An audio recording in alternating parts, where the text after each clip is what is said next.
Welcome back to part two. As you can see, you will see, we've got a full complement here.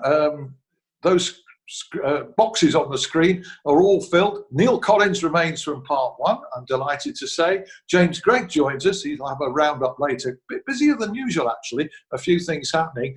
And Nigel Jemson, a very warm welcome to you to the programme, the former Nottingham Forest and Sheffield Wednesday striker, among many others. How's the lockdown treating you, Nigel? Yeah, it's been tough for everybody, hasn't it? You know, it's something that we've never experienced before in our life. Hopefully, there's light at the end of the tunnel. But whatever we do going forward, we're going to take in consideration, how bad this virus has been and what amazing work the NHS have done for us. Without them, God knows what would have happened. But it's been tough keeping people busy and keeping separate from loved ones and kids. It's been a struggle at times, but you've just got to be positive. And there's thousands of people around the world that are in a worse position than we're in. Yeah, and mental health is a particular issue at the moment. And I know that you and several other players are going to do something very ambitious to raise money for mental health charities. We're going to come to that a little bit later. That's with Mark Crossley. But the other thing, Nigel, about your life, I mean, Neill's still in football. He's starting a managerial career. But you're in the real world, aren't you? You're not in that football bubble anymore. You have to get work outside of it. That's right, Alan. Yeah, I do work at Nottingham Forest on match days. Doing the hospitality. But I love football. I love that's my life and soul of what I was doing when I was coming up as a youngster. I love to get back in the game, whatever capacity. But unfortunately, I'm one of those that didn't really earn the money that is being branded around now. So I have to work, and it's been tough. I've just been made redundant from my work because of this virus. So, I'm looking for work as it is, but I realise that's not going to be an easy situation to be in at the moment. I know you've been doing some night work, haven't you? Yeah, just going out, just doing a bit for Amazon. Just keeping myself busy, really. Just keeping my mind working and waiting for the right opportunity to come along. Hopefully, if it's Neil, football, it makes you realise just how fortunate people, perhaps like yourself, are that you've had your football career and all those good times, and you're still within it.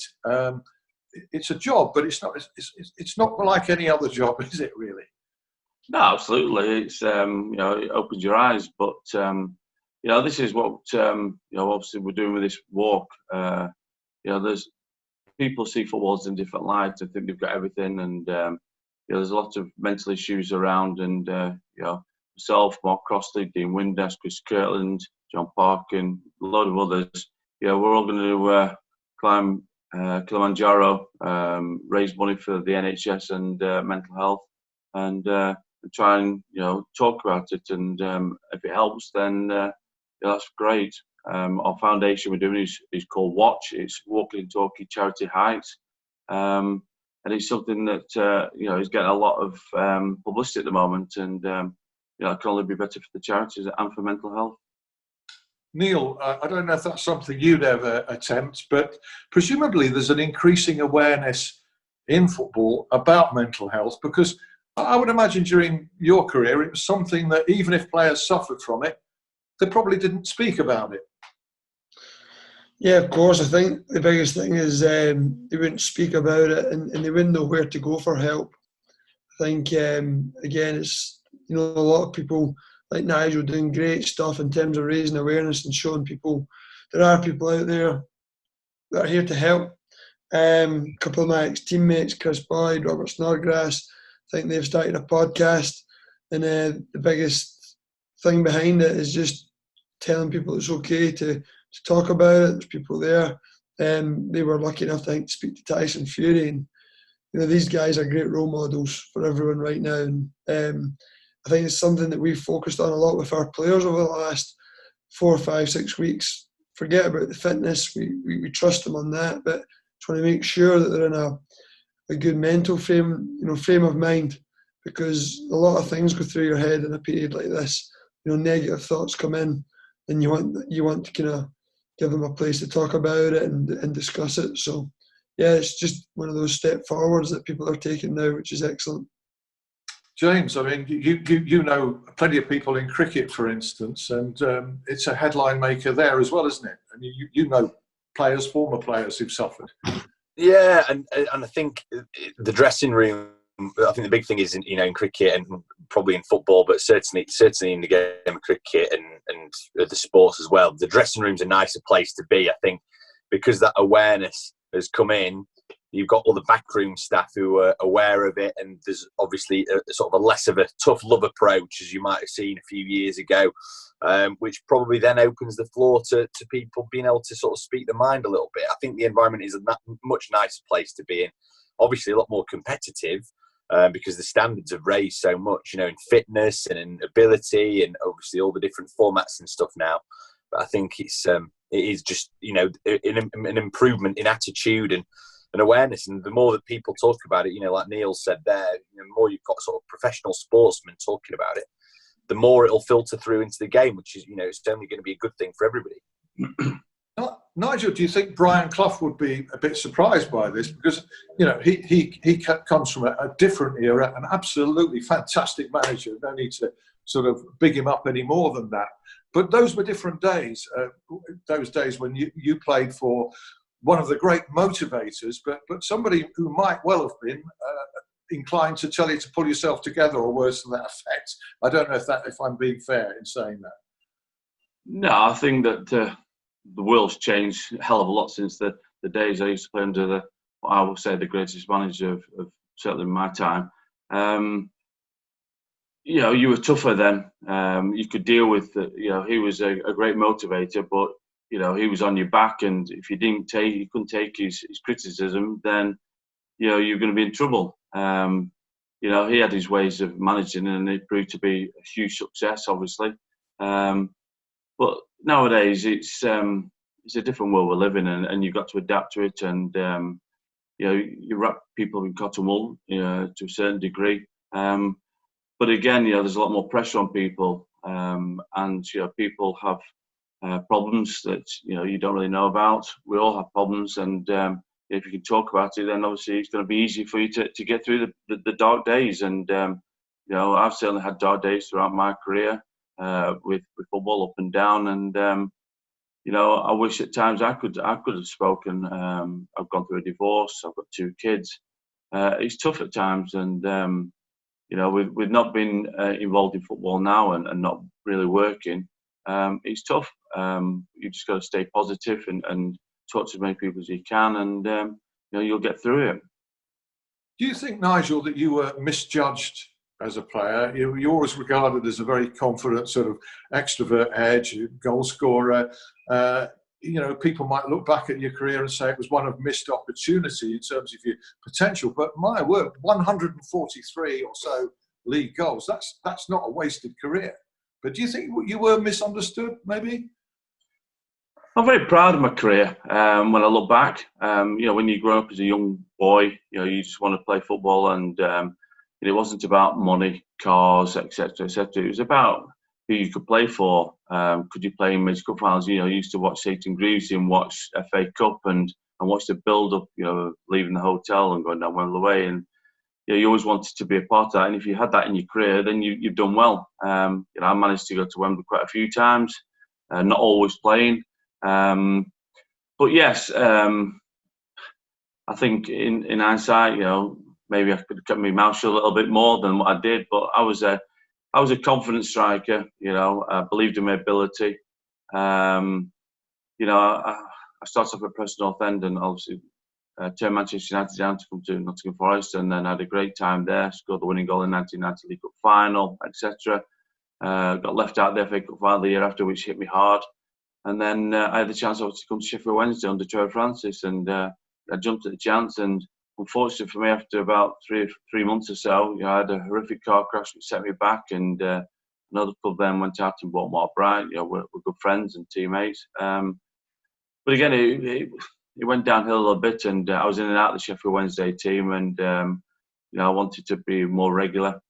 So I took a step back to go to Notts County, and then just things didn't really turn out. But You can't have any regrets. I live my dream, and I'm something that I'm proud of. But who knows where things could have been? Obviously, I played for England under 21s, played alongside Alan Shearer. Where Alan Shearer's, what he's done in his career and what he's done, and you look at mine, and for whatever reason, it wasn't to be, as in, gone on to bigger and better things. But I've got two boys that are immensely proud of me. They're in the football world, which is great. So I love watching those two now, and hopefully we'll see one of them on the TV sooner rather than later. Oh, right. How old are they and what position? Well, my oldest one, Charlie, he's 21 now. He got a scholar at Nottingham Forest, but didn't get a pro contract. He's playing in semi-pro football at the moment. He's 6'1" centre half, good on the ball, but he's just waiting for a lucky break. He's still young and good enough to go into full-time football, I'm sure. And I've got a younger son who's 17 called Max. He's a scholar at Doncaster Rovers at the moment. So he's a centre half. He's 6'4". So I wonder where they get the height from. That's a question, Alan. Presumably your wife's a 6-footer, is she? My ex-wife's not 6 foot, no. But I mean, it was always, a disappointing time for you at Sheffield Wednesday. But I don't want to knock you because, I mean, there was a fair bit of competition, wasn't there, in that area of the team? Mr. Absolutely. Hurst. Yeah, I mean, I would say probably 90% of the reason why I wanted to go to Sheffield Wednesday was to play with David Hurst. People always say to me, how good was he? The best compliment I can give him was that if he'd have stayed clear of injuries, I honestly think he would have, I know it sounds ridiculous, but he would have gone on to be as good, if not better, than Alan Shearer. He had everything, and he was such a great lad. Just had a bit of bad luck with injuries. But what a player he was. But unfortunately, he was injured or I was injured. We didn't play that much together. Obviously, David Bright, Plymouth Bright came in. Flash Gordon was there.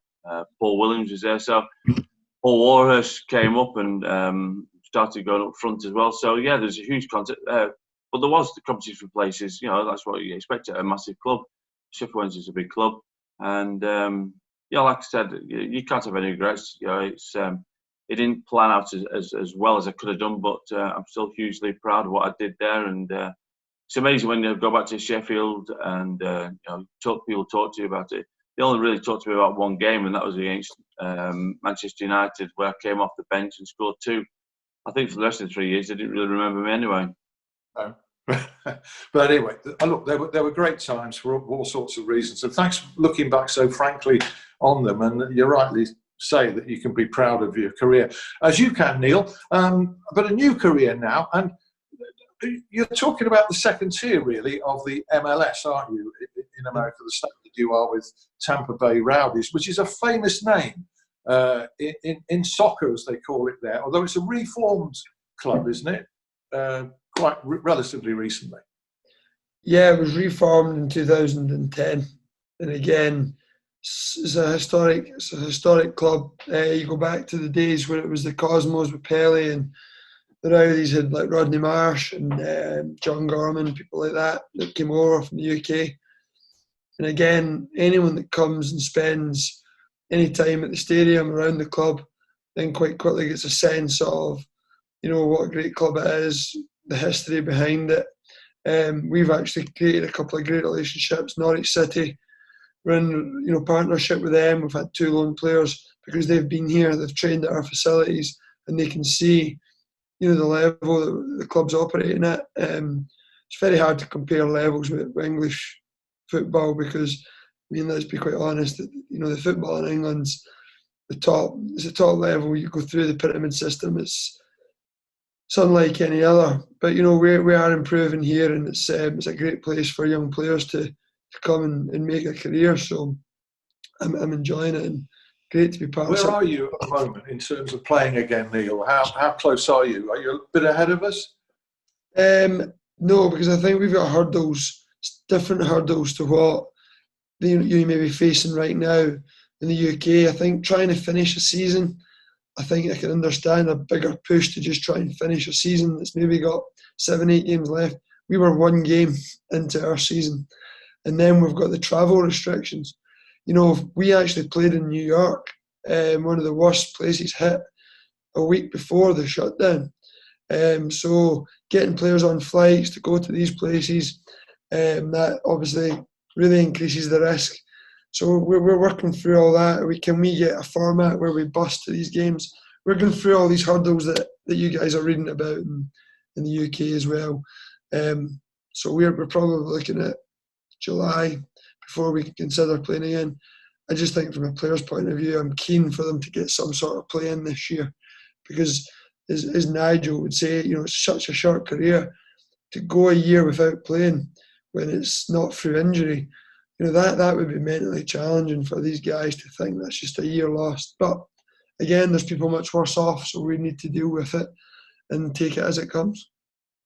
Okay, I'll raise the subject of heading with you in a minute, which was a particular strength of yours, and it's a particular issue in America. You know, the way things are going, it could actually change the face of football, the way it's played. And we'll bring Nigel in on that and reflections on his career and Kilimanjaro as well. But let's go to James Gregg, because, you know, coronavirus has had an effect on all of our lives, and not least sports, and continues to do so. So, James, what's going on?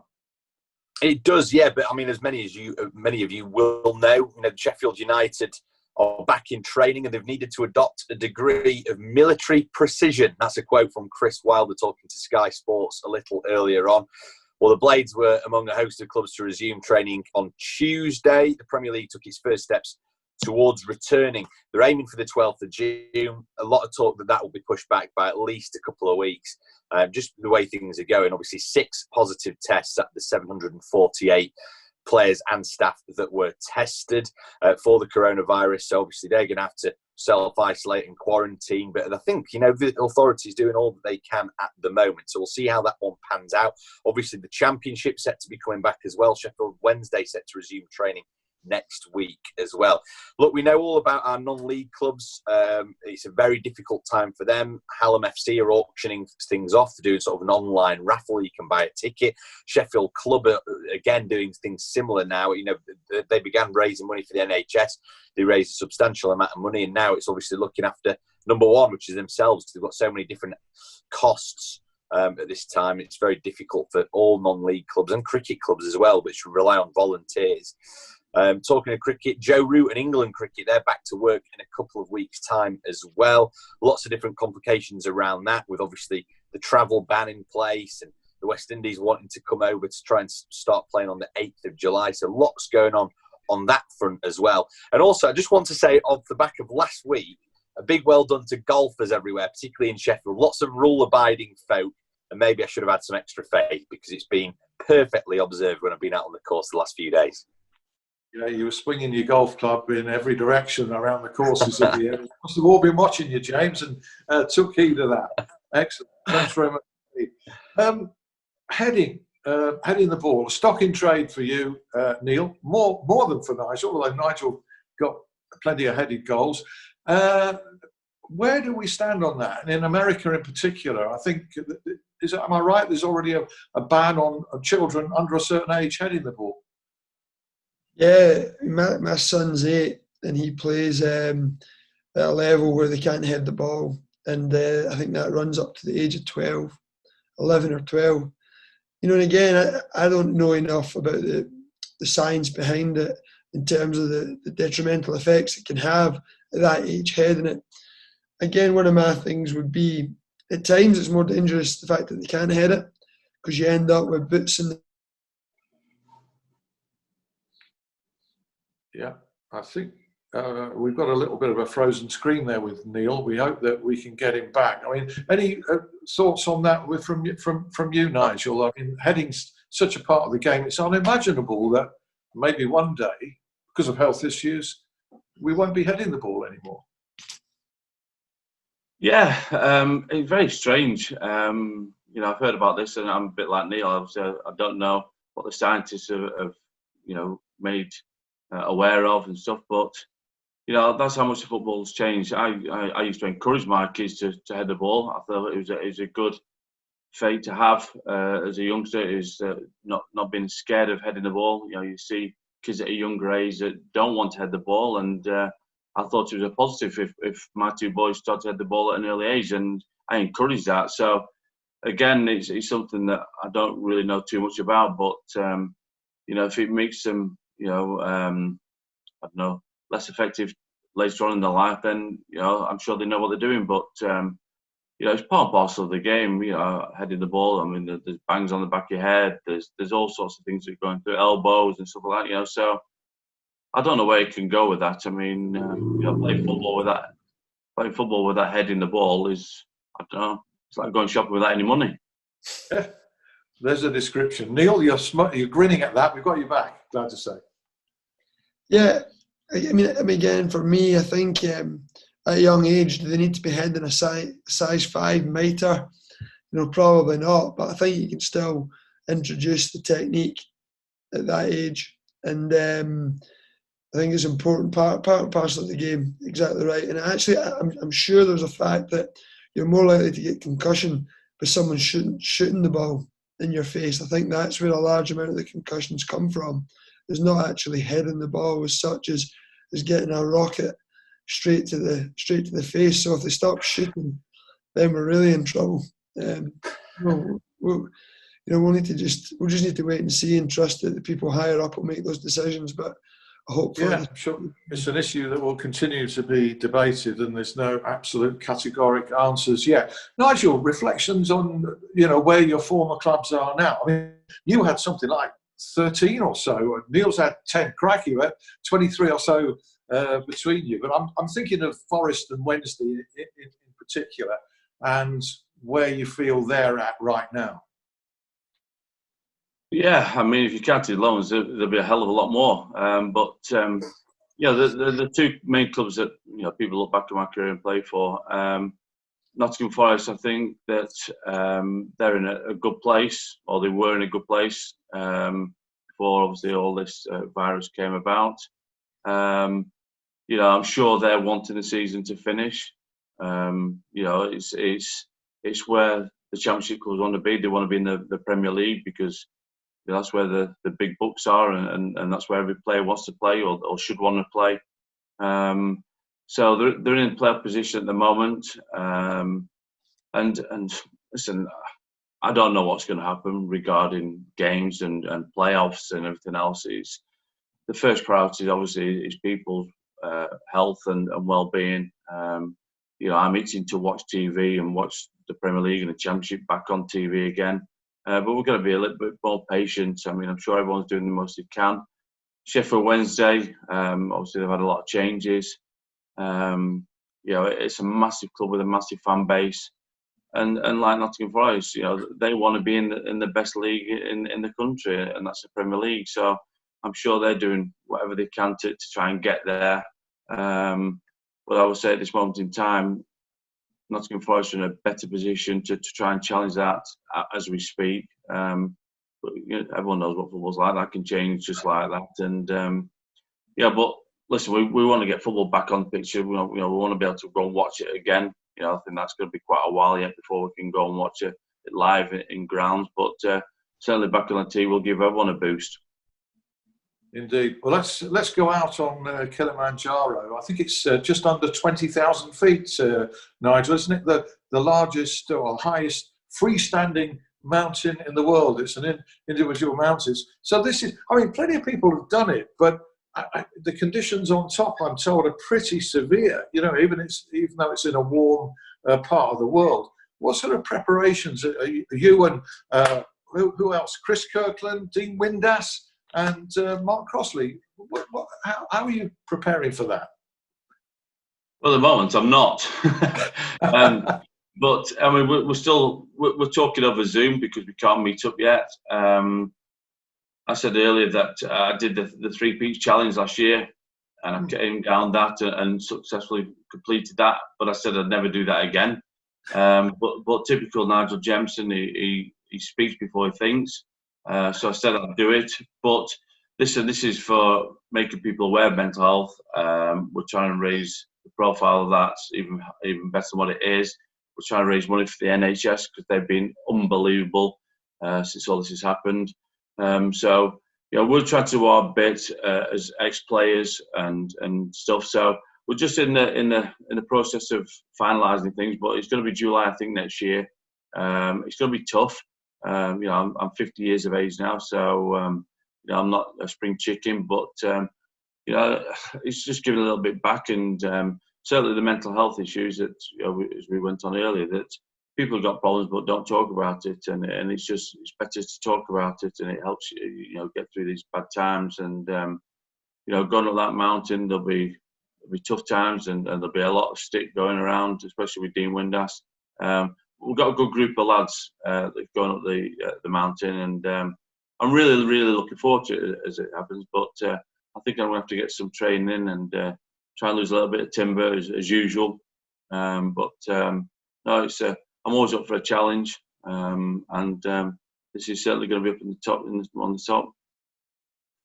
Brilliant. Well, we wish you all the best for that. We'll try and hear more about it before you actually go. And some of those videos from Big Norm and Dean Windass are fantastic in lifting the mood and the morale of the nation. And thank you for your words as well, Nigel, in doing exactly that on the show. That's really all we've got time for. Remains for me to thank James Gregg as usual, and especially there over in Florida. What about that, Nigel? This guy's over in Tampa Bay, Florida. Neill Collins, been fascinated to talk to you as well. Thanks, guys. Been a brilliant show, and we'll try and do something similar again. I don't know who, but next week. Thanks for watching. We'll see you then. Bye-bye.